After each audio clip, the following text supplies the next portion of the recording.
Assalamualaikum warahmatullahi wabarakatuh. Perkenalkan, nama saya Afrila Audi dengan NIM 24111744061, pendidikan guru sekolah dasar kampus UNESA 5 Magetan.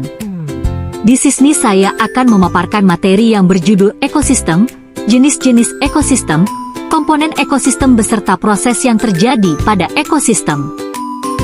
Yang pertama yaitu pengertian dari ekosistem. Apa itu ekosistem?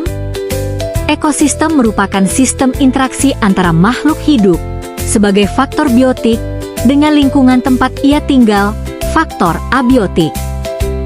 Ekosistem dibagi menjadi dua jenis, yang pertama yaitu ekosistem alami dan yang kedua yaitu ekosistem buatan. Yang pertama yaitu ekosistem alami. Ekosistem alami merupakan ekosistem yang terbentuk secara alamiah tanpa ada campur tangan dari manusia. Oleh karena itu tingkat keanekaragaman hayatinya sangat tinggi. Ekosistem alami ini dibagi menjadi dua jenis, yang pertama ekosistem darat. Salah satu contohnya yaitu gurun pasir pada gambar pertama di atas, lalu ekosistem perairan contohnya yaitu seperti danau pada gambar kedua. Yang kedua yaitu ekosistem buatan. Ekosistem buatan merupakan ekosistem yang terbentuk karena adanya campur tangan manusia, sehingga tingkat keanekaragaman hayatinya sangat rendah. Contohnya yaitu bendungan pada gambar pertama dan sawah pada gambar kedua. Kedudukan makhluk hidup dalam suatu ekosistem. Yang pertama yaitu produsen. Produsen adalah makhluk hidup ototrof yang mampu menghasilkan makanan sendiri dan melakukan fotosintesis. Yang kedua yaitu konsumen. Konsumen dibagi menjadi tiga, yang pertama konsumen primer, konsumen sekunder, dan konsumen tersier. Yang ketiga yaitu detritivor. Detritivor merupakan makhluk hidup pemakan detritus, seperti sampah hewan serasah dedaunan, dan bangkai hewan yang dihasilkan oleh semua tingkat trofik. Yang terakhir yaitu pengurai. Pengurai merupakan bakteri dan jamur dalam suatu ekosistem.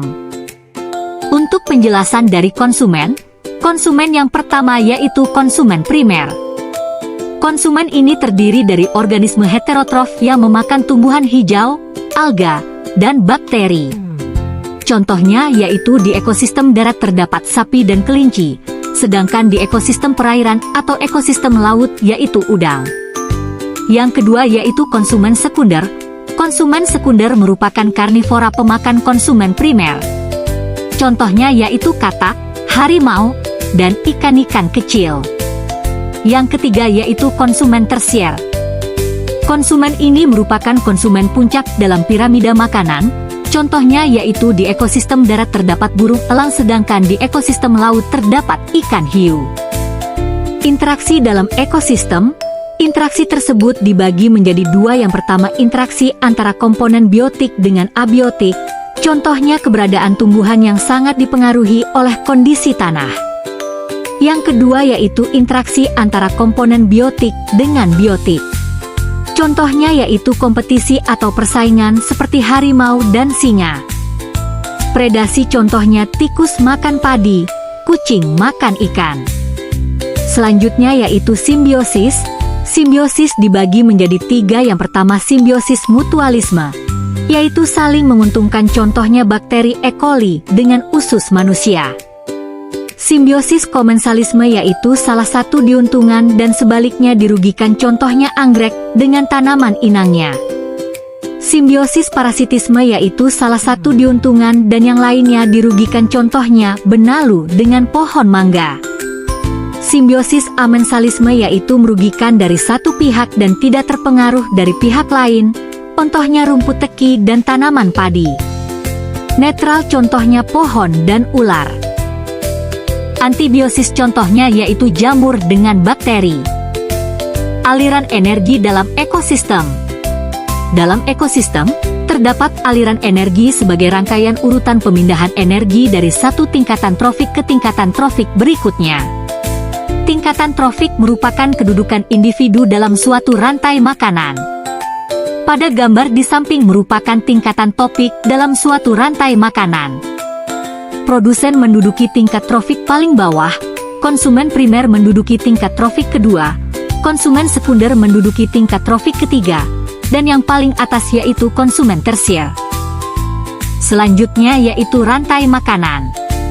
Rantai makanan merupakan proses makan dan dimakan antara makhluk hidup berdasarkan urutan tertentu yang di dalamnya terdapat peranan produsen, konsumen, detritivor untuk kelangsungan hidup. Rantai makanan dibedakan menjadi dua yaitu rantai makanan perumput.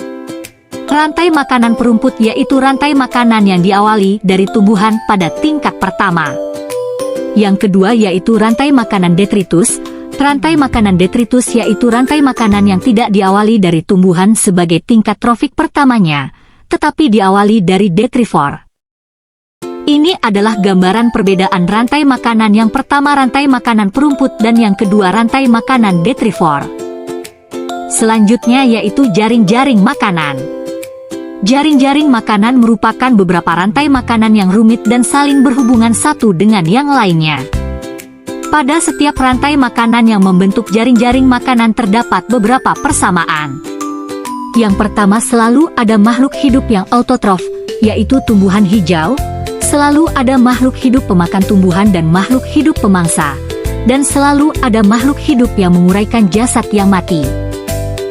Proses biokimia pada ekosistem.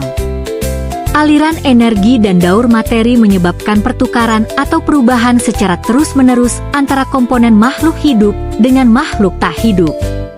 Terdapat beberapa jenis daur biogeokimia yaitu daur air, daur oksigen, daur karbon, daur nitrogen, daur sulfur. Yang pertama yaitu daur air atau siklus air. Merupakan proses alami pergerakan air secara terus-menerus dari atmosfer ke bumi dan sebaliknya. Air berubah bentuk dari uap ke cairan dan berpindah antara atmosfer, daratan, dan lautan melalui berbagai tahapan yang berulang dan terus-menerus. Sehingga air yang ada di bumi terus berputar dan tidak akan habis. Tahapan daur air yang pertama yaitu evaporasi. Evaporasi merupakan proses alami pergerakan air secara terus-menerus dari atmosfer ke bumi dan sebaliknya. Yang kedua yaitu kondensasi, proses di mana berubahnya uap air di atmosfer menjadi partikel es yang sangat kecil di suhu yang rendah. Yang ketiga yaitu presipitasi, ketika terlalu banyak air yang terkondensasi maka tetesan air di awan akan menjadi besar dan berat untuk menahan di udara sehingga jatuh sebagai hujan, salju atau hujan es. Yang terakhir yaitu infiltrasi. Infiltrasi adalah proses meresapnya air ke dalam tanah. Selanjutnya yaitu siklus karbon. Adalah proses pertukaran senyawa karbon di atmosfer dan permukaan bumi. Sumber karbon di alam berupa karbon dioksida, CO2, yang terdapat di udara, dalam air, dan di kerak bumi sebagai batu bara, batu kapur dan gas alam. Manfaat dari siklus karbon ini yaitu yang pertama sebagai proses fotosintesis, yang kedua yaitu proses rantai makanan, proses respirasi, dan yang terakhir proses pembakaran bahan bakar fosil. Yang kedua yaitu siklus oksigen atau daur oksigen. Siklus oksigen saling berhubungan dengan siklus karbon sebagai unsur dasar penyusun senyawa organik. Tahapan dari daur oksigen yaitu pertama semua tumbuhan hijau selama proses fotosintesis, melepaskan oksigen kembali ke atmosfer sebagai produk sampingan. Kedua semua organisme aerobik menggunakan oksigen bebas untuk respirasi. Ketiga hewan dan manusia menghembuskan karbon dioksida. Siklus oksigen pun terjadi dan oksigen seimbang di atmosfer. Selanjutnya daur nitrogen. Daur nitrogen merupakan proses biogeokimia pada nitrogen yang diubah menjadi berbagai bentuk. Secara berurutan, berpindah dari atmosfer ke tanah, ke organisme, dan kembali ke atmosfer. Daur nitrogen terdapat beberapa tahapan. Yang pertama fiksasi. Fiksasi nitrogen adalah langkah awal yang mengubah nitrogen atmosfer, N2, menjadi amonia, NH3, sebuah bentuk nitrogen yang dapat digunakan oleh tumbuhan. Yang kedua amonifikasi, adalah proses dekomposisi materi organik, seperti sisa-sisa tumbuhan dan hewan, oleh mikroorganisme, bakteri dan fungi, yang menghasilkan amonia, NH3. Amonia ini kemudian dapat terlarut dalam air membentuk ion amonium. Amonifikasi merupakan proses penting dalam mendaur ulang nitrogen dari materi organik kembali ke dalam tanah. Yang ketiga, nitrifikasi. Nitrifikasi adalah proses oksidasi amonia, NH3, atau amonium menjadi nitrit dan kemudian menjadi nitrat oleh bakteri nitrifikasi. Yang keempat, denitrifikasi adalah proses reduksi nitrat menjadi gas nitrogen, N2, atau nitrogen oksida, N2O, oleh bakteri denitrifikasi dalam kondisi anaerob, tanpa oksigen. Yang terakhir, asimilasi, adalah proses penyerapan dan penggabungan nitrogen anorganik, amonia, amonium, nitrit, dan nitrat, ke dalam molekul organik oleh tumbuhan dan mikroorganisme. Yang kelima yaitu daur sulfur, adalah rangkaian perpindahan zat kimia yang mengandung unsur sulfur atau belerang di permukaan bumi. Ada beberapa tahapan dari daur sulfur. Yang pertama yaitu pelapukan batuan melepaskan belerang yang terjadi dalam proses degradasi protein melepaskan asam amino yang mengandung belerang. Yang kedua, sulfur bersentuhan dengan udara dan diubah menjadi sulfat. Sulfat diambil oleh tanaman dan mikroba dan diubah menjadi bentuk organik.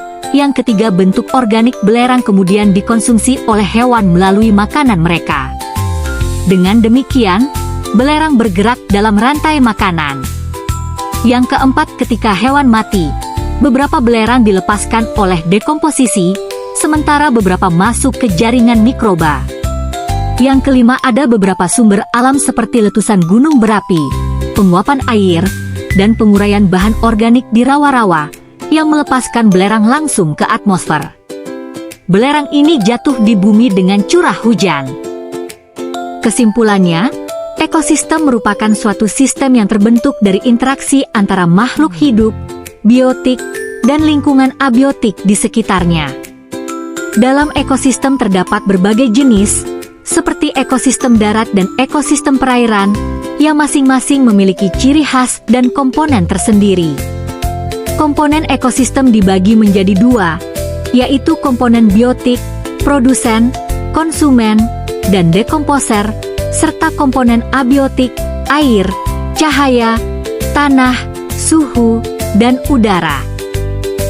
Proses yang terjadi dalam ekosistem, seperti rantai makanan, siklus energi, dan daur biogeokimia, menunjukkan bagaimana setiap komponen saling bergantung dan membentuk keseimbangan alam.